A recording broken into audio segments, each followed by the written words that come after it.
memiliki keterkaitan yang erat dengan seluruh elemen di sekitarnya, baik itu alam maupun sosial.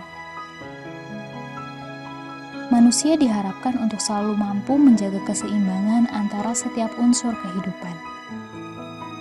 Di dalam kepercayaan umat Hindu Bali, terdapat sebuah filosofi yang berbunyi Tri Harta Karana, yang secara harfiah memiliki arti 3 penyebab kesejahteraan, dan secara hakikat mengajarkan betapa pentingnya bagi manusia untuk menjaga keharmonisan hubungan dengan Tuhan, alam, serta lingkungannya.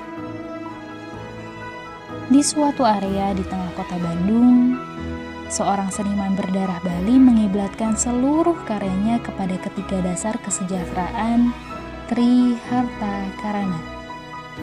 Ialah Nyoman Nuarta dan taman kreasinya Nuart Sculpture Park.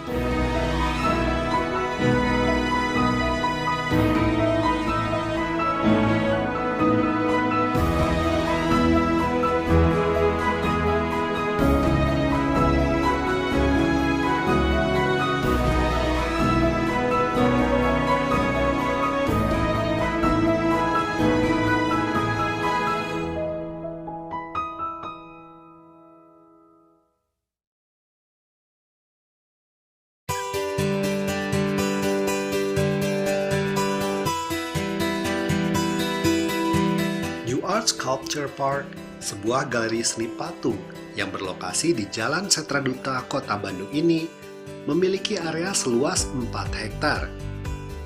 Dibangun dan dikelola secara privat oleh sang seniman, Nyoman Nuarta.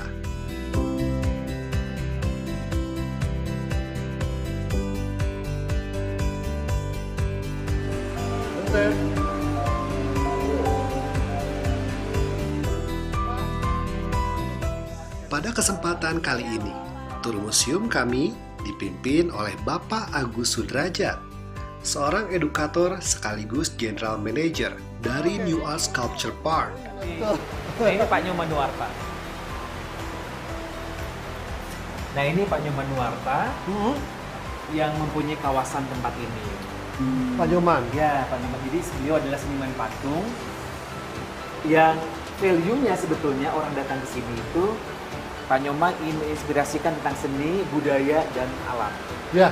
Jadi banyak sekali karya seni, nanti saya akan cerita di dalam apa aja fasilitasnya. Kemudian tidak hanya itu, alamnya lihat ini Pak Nyoman juga sengaja tanam. Ya, Rindang ya Pak di sini tuh. Indah. Jadi konsep seni, budaya, dan alam itu menjadi value tempat ini. Oke. Ya. Nah ini Pak Nyomannya, beliau adalah salah satu lulusan seni rupa ITB angkatan 73. Oke, kita lihat karya besar yang sudah Pak Nyoman buat, yaitu GWK. Ini baru miniatur ya, skala 120. 120? Iya, 120 pola kayu. Ya. Yang aslinya itu 121 meter tinggi. Betul. Rentang sayapnya 60 meter, makanya menjadi patung tertinggi ketiga, terbesar nomor 1. Oke. Yang pertama kan di China, ya patung Buddha. Nah ini kan Pak Nyoman punya lebar sayap 60, makanya disebut patung terbesar. Oke. Karena tidak dimiliki dari nomor 1 dan nomor 2. Pak Nyoman mencoba menghadirkan simbol purba, ini simbol purba, Dewa Wisnu ini, GWK ini, tapi masih relevan. Karena Dewa Wisnu, Dewa pemelihara alam, ya, kemudian mengingatkan kepada kita semua untuk senantiasa peduli dan memelihara alam. Betul, dan kemarin juga G20 makannya itu di kawasan GWK menjadi tempat event internasional. Ya. Ya, padahal dulu sebetulnya Bukit Kapur. Tapi dengan adanya patung itu menjadi value. Betul. Ada nilai di situ. Makanya jangan pernah takut karena Pak Nyoman bermimpi jadi seniman. Karena seniman juga bisa hebat. Betul, sangat hebat. Gitu. Next, kemana nih Pak? Kita lihat ke atas, ke audiovisual.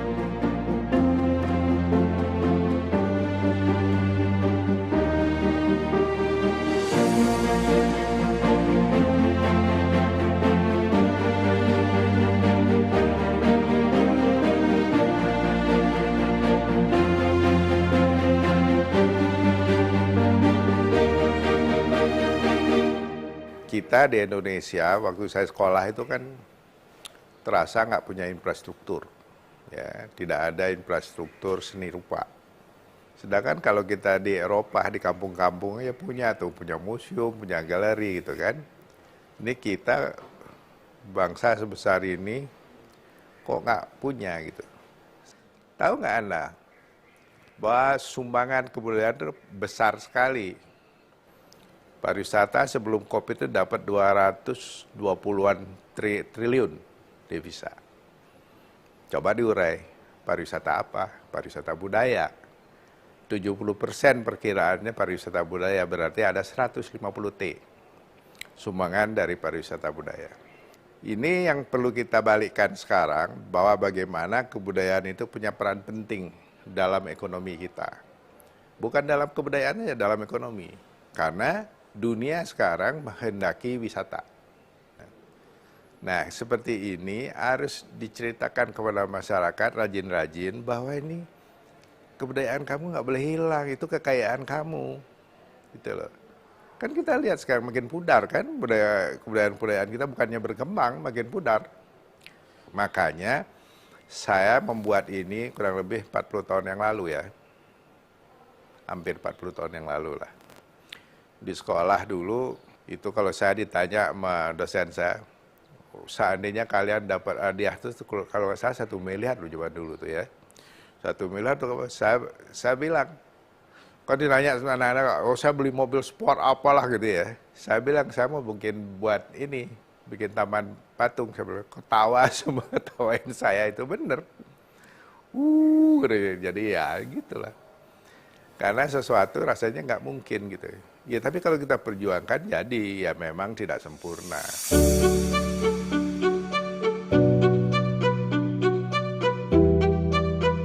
Oke, kita lihat ke theater room. Kita nonton film. Bagus. Film apa, Pak? Tentang GWK ya, proyek Oke. besar Pak Nyawa. Ini foto-foto saat pengiriman ini. Wow. Ya, GWK itu 754 modul. Satu truk besar hanya bisa mengangkut 2 modul. Bayangkan berarti 400 truk yang diberangkatkan dari Bandung menuju Uluwatu. Jadi dibuatnya di Bandung ya, Pak? Di Bandung. Nggak di Bali langsung? Bukan. Gitu? GWK lahir itu di kota Bandung. Jadi kita warga Bandung Berarti harus bangga. terpisah-pisah begitu Iya ya, Pak? betul, seperti puzzle gitu. Nanti dirangkai di sana.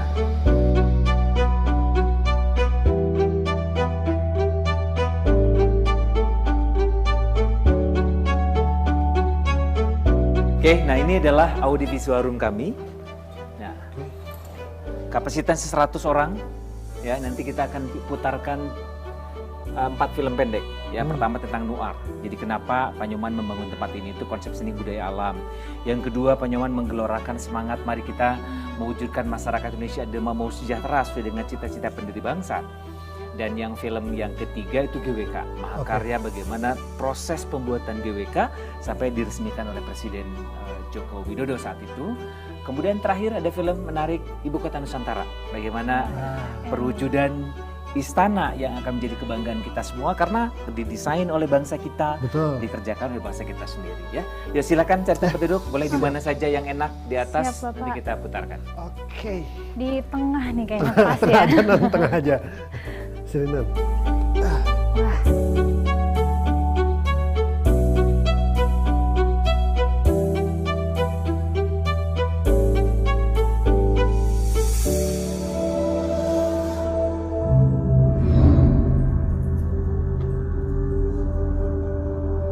Dulu kita mencita-citakan satu keadilan dan kemakmuran yang merata.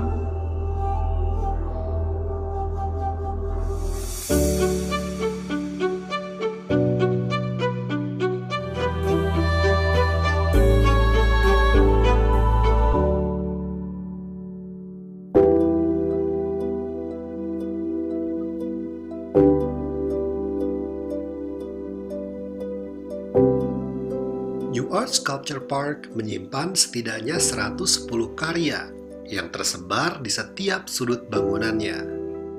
Hampir setengah jumlahnya disuguhkan di dalam gedung bertingkat 3 lantai ini. Ruang audiovisual yang baru saja kita singgahi tadi bukanlah satu-satunya fasilitas yang ada di New Art Sculpture Park. Di luar gedung, terdapat juga amphitheater yang senantiasa mewadahi kegiatan para seniman dan acara teatrikal. Tuhan memberikan rahmatnya itu berupa macam-macam, itu sebenarnya disebut bakat. Tidak ada orang sama bakatnya. Kitalah menghargai anugerah Tuhan itu. Ya, kelompok ada yang anti patung silakan aja, tapi saya lebih menghargai rahmat Tuhan itu. Karena buat saya itulah pemberian Tuhan. Disitulah saya harus menyembah saya itu dengan berkarya itu. Beda. Kalau orang lain mungkin menyembahnya ke pura gitu ya, kepada saya enggak. Saya justru berkarya. Makanya kita rencananya dalam 50 tahun berkarya ini, setengah abad berkarya, kita mungkin akan terbit buku 11 buku. Penulisnya macam-macam. Ada yang dari Kanada, karena kebetulan pernah dulu dia di KN zaman dulu, waktu hutannya masih ada. Terus ada teman dari Perancis, teman sahabat lama. Terus lainnya teman-teman di Indonesia. Dari memang penulis, ada macam-macam. Saya pengen lihat ada warna gitu.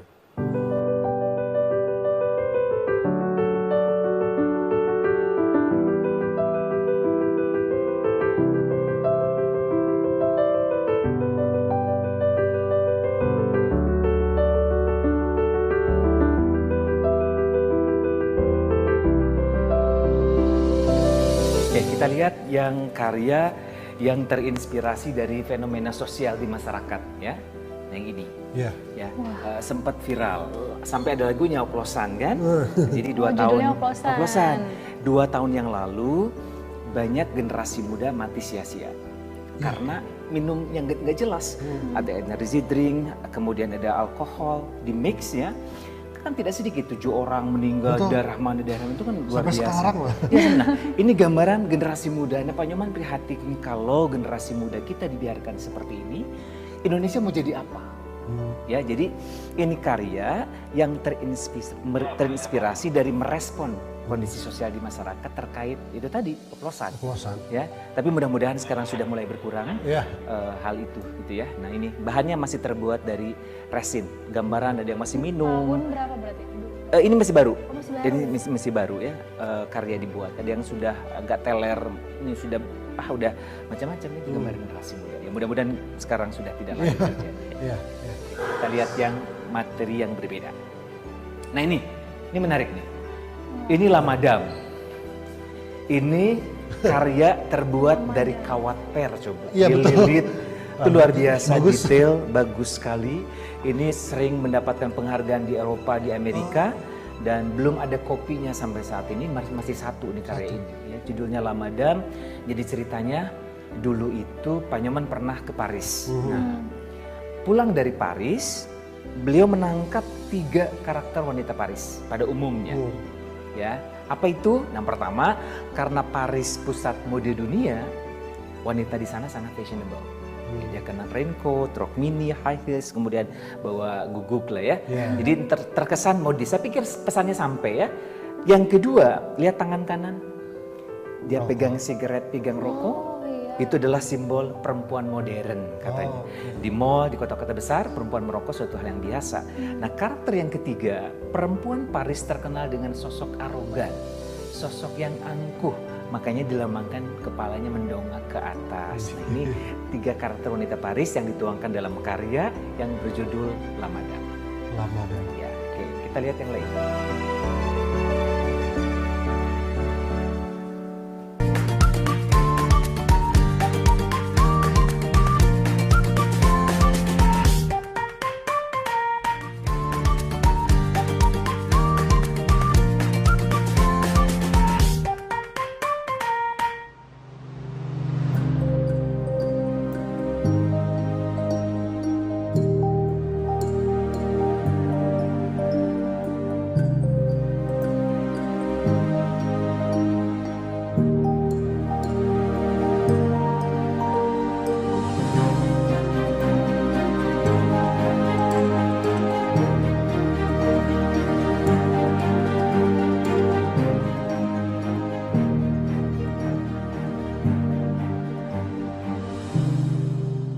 inilah makanya generasi sekarang ini perlu perjuangan yang luar biasa. Jangan pernah lelah. Kalau jadi seniman tuh nggak boleh lelah, itu udah pilihan. Kalau nggak Anda dihancur oleh kesenimanan Anda, ya silakan aja, itu udah pilihan. Jadi waktu kita melangkah, kita sudah memilih. Kita ini akan ngadepin hal-hal seperti ini gitu. Satu, kepercayaan akan tidak mudah dibentuk. Nah, ini saya harapkan supaya teman-teman yang lain itu paham bahwa jadi seniman itu ada risikonya. Kalau kita sudah paham itu, seperti yang saya katakan tadi, ini kan rahmat Tuhan. Saya diberi bakat untuk jadi pematung. Kalau saya tidak konsisten, berarti saya jadi pengkhianat. Biarin aja orang musuhin saya, silakan aja. Ya, silakan aja. Tapi ini ada hal yang lebih tinggi. Bukan kamu yang menentukan nasib saya gitu. Jadi saya melawan itu. Nah, ini saya harapkan jangan merendahkan profesi sendiri. Anda mau kelihatannya, wah saya kan gitu, sering banyak keluhan, saya kan hanya tukang begini. Kata siapa? Kalau nggak ada anak nggak jadi itu gitu loh.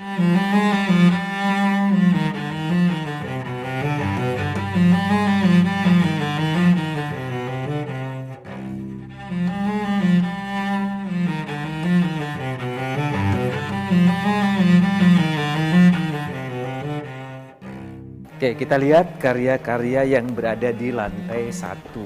Wah, besar Ya. sekali. Ini menarik. Ukurannya Ya. besar-besar di sini. Ini menarik, yang lain mungkin tadi hijau ya. Iya. Ini memang besi, memang sengaja tidak dihijaukan. Karyanya berjudul Nightmare. Nightmare. Nightmare ini mimpi buruk.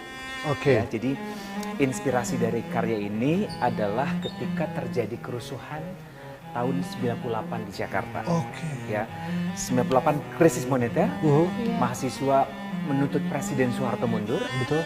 Kemudian gedung DPR semua duduki para mahasiswa dan berujung 13-14 Mei Jakarta membara. Ya. Kantor-kantor, mal-mal banyak yang dijarah dan dibakar.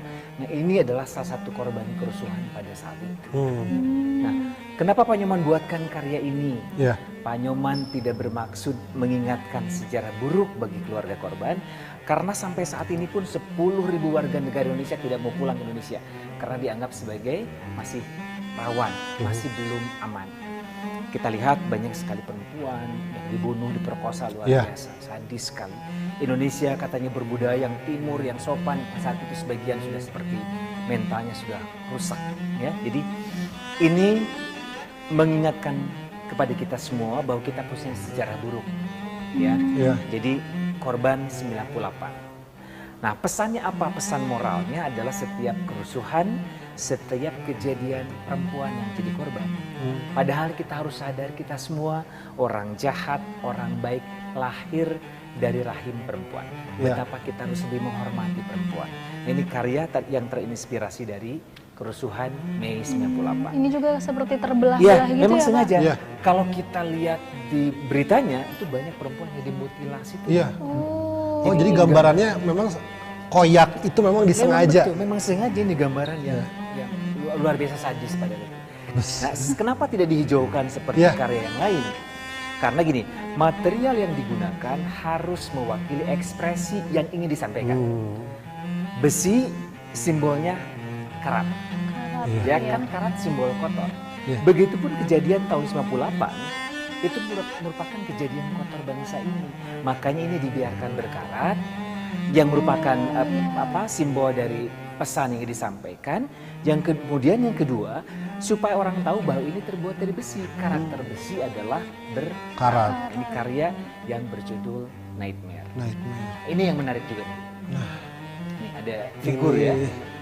Ini harus lihat depan dan belakang. Nggak bisa satu Nggak bisa satu sisi. Jadi supaya kita bisa memahami, oh maknanya adalah ini.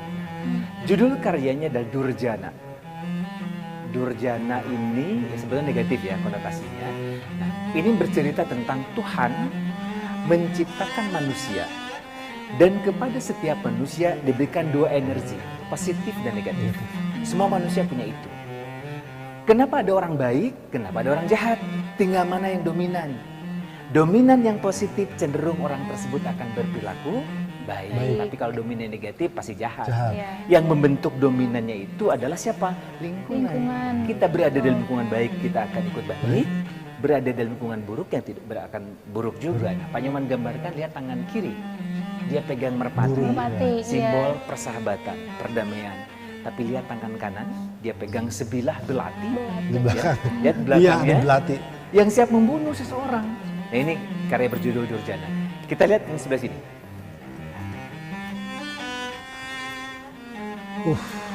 Nah, ini juga menarik ya. Besar juga ini Kak. Ya, ini judulnya Dewi Zolim. Ini udah bentuknya kayak patung-patung Eropa gitu ya. Ya, Dewi pencabut nyawa. Jadi ceritanya ini kondisi hukum di Indonesia. Jadi Pak Nyoman kecewa. Pada saat itu ternyata hukum Indonesia masih tajamnya ke bawah. Ya, ke atas masih tumpul.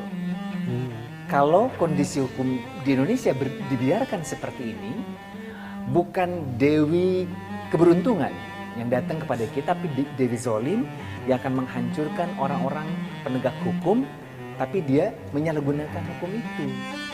Ya, tapi mudah-mudahan sekarang kondisi hukum Indonesia sudah jauh lebih baik ya dibanding dulu ya. Ini ceritanya dulu. Jadi kecewa, protes, kalau seniman itu pasti tuangkan dalam bentuk karya. Ini bahannya terbuat masih tembaga. Cuma ini tidak dihijaukan. Ya, karena dihijaukan biar kesan gelap, kelamnya, garangnya tuh dapat. Iya, betul.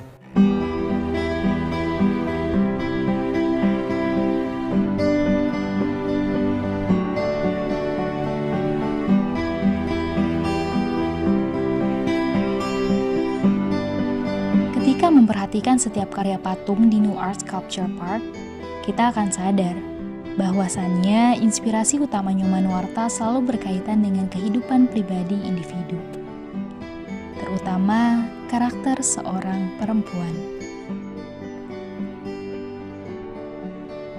Beberapa karyanya menjelma bagaikan cermin atau potret masa hidup yang telah lampau. Ciri khas terbesarnya adalah membuat bentuk yang terlampau dinamis untuk menggambarkan unsur bergerak yang nampak hidup dan realistis.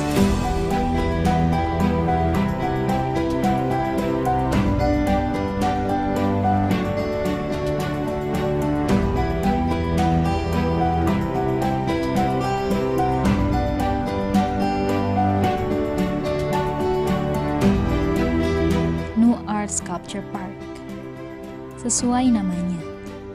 Dibanding menyebutnya sebagai museum, tempat ini lebih cocok disebut sebagai taman seni. Karena kehadirannya tidak hanya menghadirkan inspirasi dan wawasan terhadap dunia seni, tetapi juga membawa kita memasuki dunia, di mana hubungan antara alam, Tuhan, dan sesama manusia menjadi begitu fundamental. Sebagaimana filosofi Triharta Karana yang menjadi nilai dasar baik bagi hidup dan karyanya. Nyoman Nuarta menciptakan sebuah tempat yang diharapkan bisa mendekatkan kembali pengunjungnya dengan alam semesta, diri sendiri, dan rasa syukurnya terhadap Tuhan.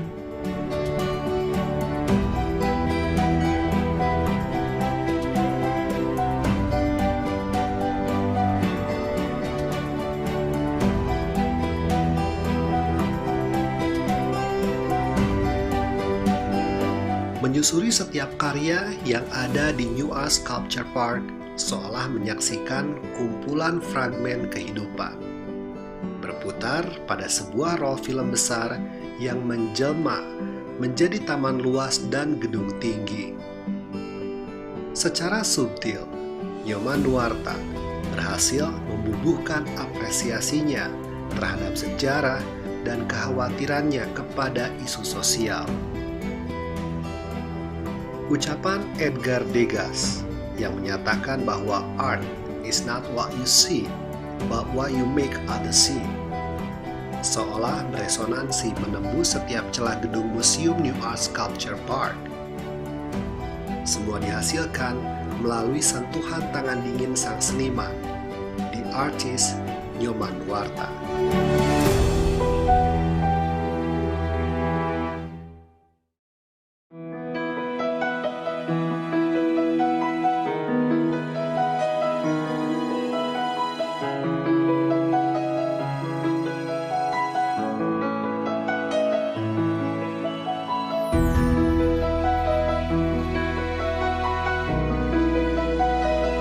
Mesir? Hayulah